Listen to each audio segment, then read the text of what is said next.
గురువుగారు కార్తీక మాసంలో పౌర్ణమికి ఎంత విశిష్టతో, మరి అమావాస్యకి అలాంటి విశిష్టత ఉంటుందంటారా? అంతకు మించి 10,000 రెట్లు విశిష్టత ఉంటుంది.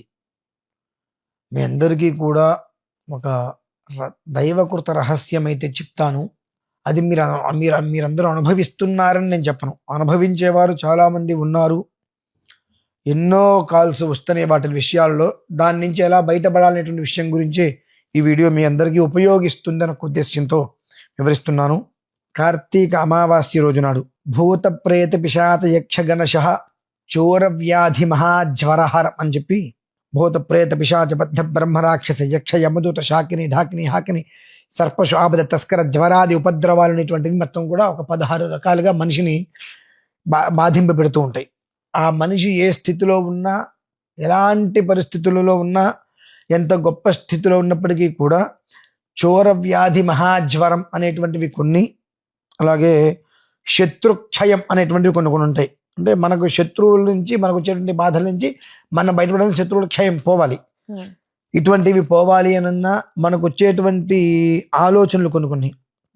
ఈ ఆలోచనలు మంచి స్థితికి చేరిస్తే పర్లేదు, కానీ మనిషిని కిందకి నొక్కిస్తూ ఉంటాయి. అమావాస్య వస్తుంది అనగానే దాని యొక్క ఫలితాలు మనిషిని చాలా బాధింపబెడుతూ ఉంటాయి. రకరకాలుగా అప్పటి వరకు ఉన్నటువంటిది వేరు, అమావాస్య దగ్గరకు వస్తుంది అంటే దాని నుంచి వచ్చే లక్షణాలు వేరుగా ఉంటాయి. ఈ రకంగా మానసికంగా, శారీరకంగా పిచ్చగా రకరకాలుగా ఎందుకు, ఏంటి, ఎలా, ఏం చేస్తున్నామో అర్థం కాని పరిస్థితులలో కొన్ని 100,000 కుటుంబాలు చూస్తూ ఉంటాము. కొన్ని 100,000 మంది ఫోన్ చేసినప్పుడు దీని గురించి ప్రస్తావనిస్తూ ఉంటారు, బాధేస్తుంది. అటువంటి వారందరూ కూడా ఆ అమావాస్య రోజు నాడు కొన్ని రకాలైన విశేషమైన ప్రక్రియలు ఉంటాయి.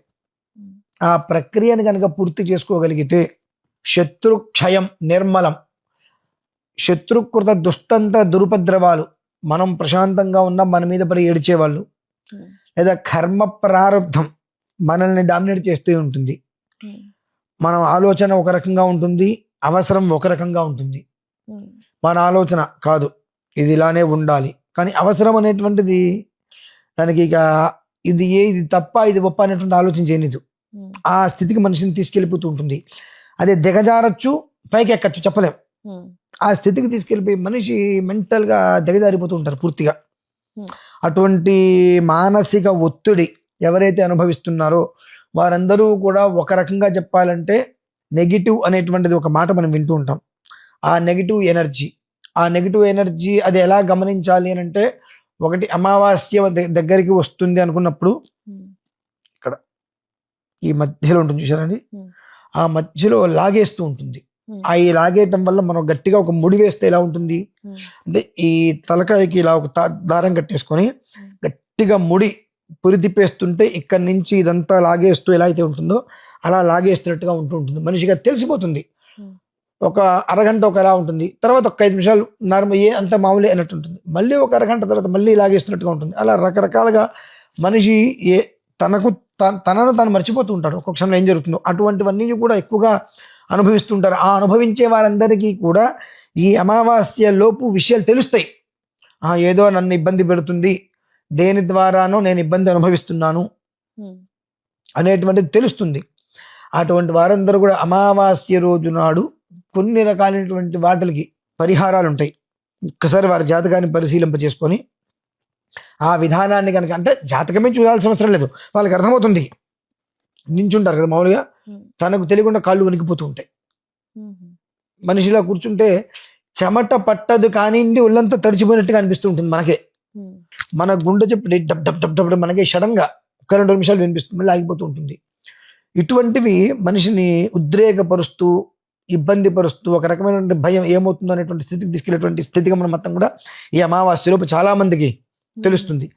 ఆ ఒక వైబ్రేషన్స్ ఎవరికైతే తెలిసిందో, ఎవరైతే తెలుసుకోగలిగారో వాళ్ళు ఆ అమావాస్య రోజు నాడు చేసేటువంటి ప్రక్రియను నిర్వర్తించుకోగలిగితే దాని నుంచి శత్రుక్షయం నిశ్చలం, దాని నుంచి సుమారుగా 75-80% బయటపడటానికి చక్కటి అవకాశం వాళ్ళందరికీ కూడా భగవంతుడు ఇస్తున్నాడు. చోర వ్యాధి అని అంటారు చూసారండి, అంటే అది ఏ రకమైనటువంటి వ్యవస్థలో కూడా అది వ్యాధిలా మనిషిని ఇబ్బంది పెట్టచ్చు. మనో నిగ్రహాన్ని కోల్పోవచ్చు, ఇంద్రియ నిగ్రహం కోల్పోవచ్చు, ఏదైనా సరే నాలిక అదుపు తప్పచ్చు, మైండ్ కంట్రోల్ తప్పిపోవచ్చు, మనస్సు స్థిరత్వం లేకపోవచ్చు కాక ఇది అని చెప్పడానికి వెళ్ళేది. అయితే ఆ నెగిటివ్ ప్రతిదీ కూడా మొన్నటికి నిన్నటికి తేడా చూస్తే వాళ్ళ అర్థమవుతుంది, ఏదో తేడా ఉంది మనకు అంటే అమావాస్య దగ్గరికి వస్తుంది కాబట్టి దాని యొక్క ప్రభావం అదేంటంటే అమావాస్య వస్తే దయ్యాలు ఏమన్నా మీద పడతాయా? ఏమీ మీద పడవు.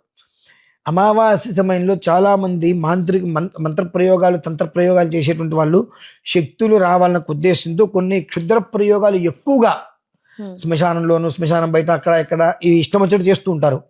ఆ చేస్తున్నప్పుడు ఏమవుతుందంటే ఈ భూత ప్రేత పిశాచాలు వీటి ద్వారా పీడింపబడేవారు కొంతమంది ఉంటారు. ఎవరైతే ఉంటారు ఎట్లా పీడింపబడతారండి, 4 రోడ్ల కుండలీలో తీసుకొచ్చి అన్ని వేసేస్తూ ఉంటారు, కారులో గబిక్కిని దాటేస్తూ ఉంటాం. 4 రోడ్ల కూడలీలలో గుమ్మడికాయ అన్నము ఎర్రటన్నము కొబ్బరికాయలను పడేస్తూ ఉంటారు. ఎన్నో రకాల దిష్టిలు తీసి మృత్యుప్రద దోషాలు పోవాలని చెప్పి నా ఇంట్లో పోవాలి, ఎదుటివాడిలో చచ్చిపోవాలి.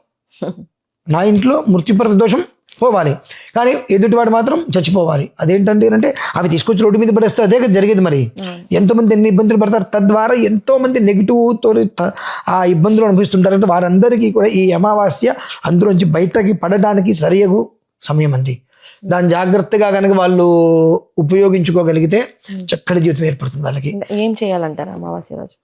అమావాస్య రోజు నాడు కొన్ని రకాల ప్రత్యేకమైనటువంటి క్రతువులు జరుగుతూ ఉంటాయి. వారికి ఏదైతే ఇబ్బంది కలుగుతుందో ఆ ఇబ్బంది ఫలానా అనేటువంటి విషయాన్ని మనకి తెలియచేస్తే దానికి తగ్గ రెమెడీ.